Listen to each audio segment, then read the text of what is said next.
مجھے ایک صاحب نے سوال پوچھا، کہنے لگے میلاد کس کو منانا چاہیے؟ میں نے کہا اس بیٹی کو منانا چاہیے میلاد جو زندہ ہوتی تھی تو دفن کر دیا جاتا تھا، پر میرے رسول نے فرمایا اب جو بیٹی پالے گا نا، میں اس کا بازو پکڑ کے جنت میں ساتھ لے کے جاؤں گا۔ میں نے کہا میلاد اس ماں کو منانا چاہیے جس کا بیٹا گلے میں رسی ڈال کے ماں کو منڈی میں بیچ آتا تھا۔ میرے مصطفیٰ کریم نے فرمایا جنت 7 آسمانے کے اوپر سدرۃ المنتہا کے پاس تھی، پر میں نے وہاں سے کھینچ کے لا کے ماں کے قدموں کے نیچے رکھ دی ہے۔ میلاد اس باپ کو منانا چاہیے جس کی اولاد ڈنڈوں سے مارتی تھی، پر رسول کریم علیہ السلام نے فرمایا سن لو سن لو سن لو، اب جس کا ابا راضی ہوگا اسی کا اللہ راضی ہوگا۔ میں نے کہا میلاد اس غریب کو منانا چاہیے جو بھینس کی طرح بکری کی طرح منڈی میں بکتا تھا، پر مصطفیٰ نے کالے رنگ والے حبشی غلام کو سینے سے لگا کے کہا غریبوں کو چھوٹا نہ سمجھنا،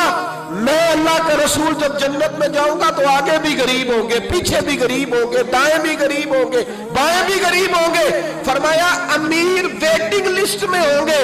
500 سال بعد جنت میں جائیں گے، غریبوں کے لیے جنت کے دروازے 500 سال پہلے ہی کھلوا دوں گا۔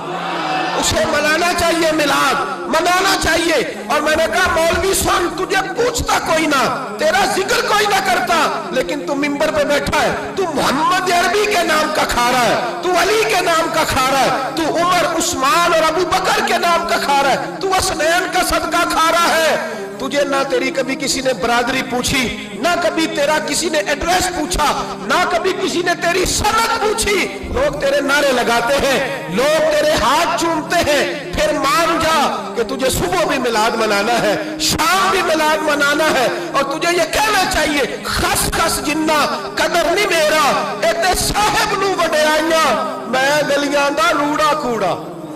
ایتے محل چڑھایا سائیاں، تیرا کام تھا تیری آنکھیں بھیگی رہتی۔ اور اس بوڑھے کو بھی میلاد منانا چاہیے جس کے بارے میں میرے نبی پاک نے فرمایا سفید داڑھی والے کی جس نے عزت کی اس نے تو رب کی عزت کی،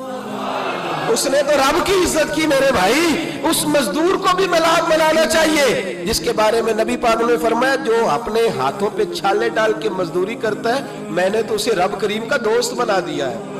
ہر اس طبقے کو میلاد منانا چاہیے جسے میرے رسول نے عزت عطا فرمائی۔ اس بہن کو بھی میلاد منانا چاہیے جس کے بارے میں نبی پاک نے فرمایا اگر کسی کا باپ چلا جائے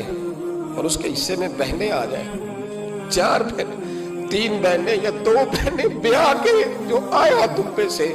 میرے محبوب نے فرمایا میری انگلیاں جڑی ہوئی ہیں نا،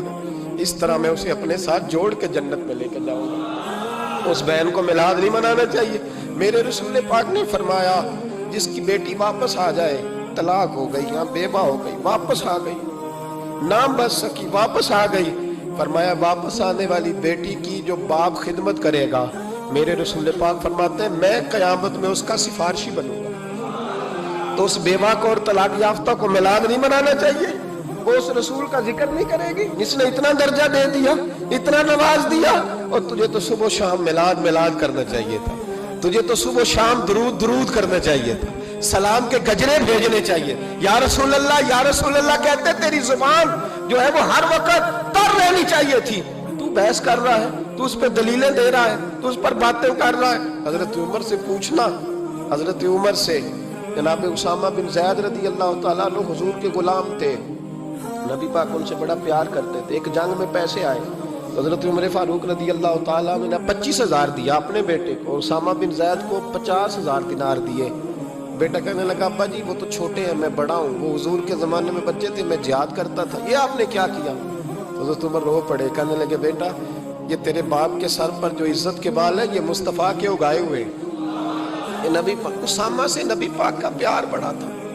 حضور کی محبت بڑی تھی۔ بیٹا اس کے ناک سے ریٹ نکلتی تھی تو رسول پاک اپنے ہاتھوں سے صاف کر دیتے تھے، حضور اس کو گود میں بٹھاتے تھے، میں کیسے بھول جاؤں رسول پاک کے احسانات کیسے۔ حضرت عمر جا رہے تھے تو مکے کے رستے میں ایک تنا آیا، کھجور کا خشک تنا، حضرت عمر نے اس کو بازوؤں میں لے کے رونا شروع کر دیا۔ عمر کیا ہوا؟ کہنے لگے یہاں تو میں اونٹ چرایا کرتا تھا، یہاں، اور میرا باپ مجھے مارا کرتا تھا، دیکھو آج عمر نعرہ لگاتا ہے تو کیسر و کسرا کہاں، او بھائی اصلہ نال جے نیکی کریے، ہاں اصلہ نال جے، اصلہ نال جے نیکی کریے تے وہ نسلاں تاک نہیں بھول دے ہاں بے اصلاں نال نیکی کریے تے پھول کنڈیاں نال تول دے اور سن تیری دنیا بھی حضور کے صدقے بنی اور تیری قبر میں بھی کوئی ساتھ نہیں جائے گا کوئی ساتھ نہیں جائے گا قبر میں بھی مصطفیٰ کریم صلی اللہ اور دیکھنا قبر کے اندر بھی کبھی کوئی گیا ہے قبر میں بھی رسول پاک قبر میں بھی رسول پاک قبر میں بھی رسول پاک میرے استاد فرمایا کرتے تھے بتاؤ جس قبر میں نبی پاک آئیں گے وہاں عذاب کیا ہونا ہے جب حضور ہی آ گئے تو عذاب کیا ہونا ہے نبی پاک تو جدھر سے گزر جائیں رب وہ جگہ جنت بنا دیتا ہے وہاں کیا عذاب ہونا ہے وہاں تو دیدار ہونا ہے تیری قبر میں بھی نبی پاک اور حضور نے فرمایا میزان عمل پہ عمل تلیں گے تو پھر بھی میں تمہارے پاس ہوں گا حضور علیہ السلام نے فرمایا پل صراط سے گزرو گے تو پھر بھی میں تمہارے پاس ہوں گا اور میرے رسول پاک علیہ السلام نے فرمایا جب تم جنت میں جانے لگو گے تو پھر بھی میں تمہارے تو بتا تیرے رسول تو ہر وقت تیرے ساتھ ہیں تو کب نبی پاک کے ساتھ ہوتا ہے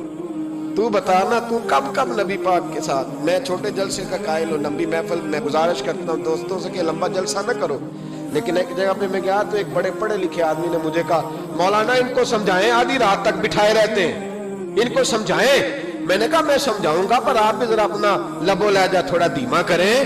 تو پوری رات نہیں نبی پاک کے لیے جاگا اور میرے رسول تو ساری حیات تیرے لیے جاگتے رہے ساری رات محبوب نے کیا کہتے ہیں بریلی کے امام اعلیٰ حضرت فرماتے ہیں ان کی مہک نے دل کے غنچے کھلا دیے وہ جس راہ چل دیے ہیں کوچے بسا دیے ہیں میرے کریم سے گر قطرہ کسی نے مانگا دریا بہا دیے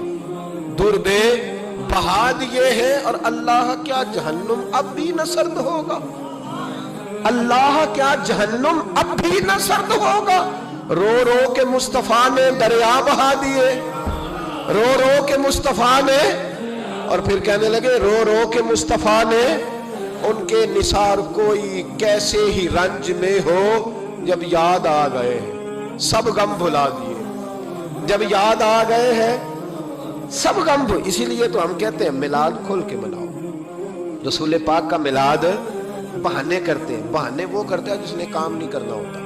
جس نے کرنا ہوتا ہے وہ بہانے اعلیٰ حضرت نے جو پروگرام دیا وہ بڑا لمبا چوڑا ہے کب تک کا تجھے کیا بتائے اعلیٰ حضرت فرما کے حشر تک